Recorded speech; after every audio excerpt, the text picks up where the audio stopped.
We have some beautiful heirloom tomatoes and some herbs from the garden, and we have some spicy Cajun clarified butter.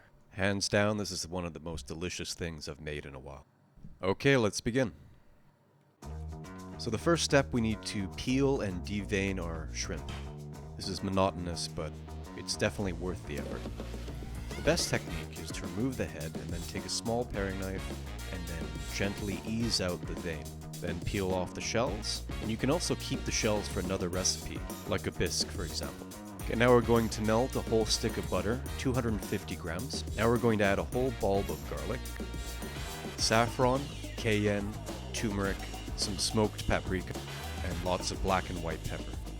So we're going to cook this down and let it clarify. Also going to add some herbs from the garden, some lemon, big piece of tomato, and we'll let this clarify slowly.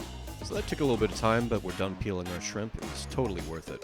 These are local and in season right now. You can also do this recipe with prawns or crayfish or even lobster if you want.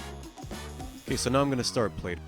Just have some pieces of tomato, some herbs, and I'm going to put the raw shrimp on top with a tiny bit of olive oil. So we're going to take our butter, which is clarified now, and we're going to pass it through a sieve. Careful, this is really hot. And we're going to spoon the really hot butter on top of the shrimp. So this will cook the shrimp and the tomatoes. So my butter is about 130 degrees Celsius or 266 degrees Fahrenheit. What I'm going for here is the shrimp to be lightly cooked. If you prefer your shrimp well done, just place them in the pot of hot butter for about 10 seconds and then plate normally. And there you are. Serve with some fresh bread and you're ready to eat.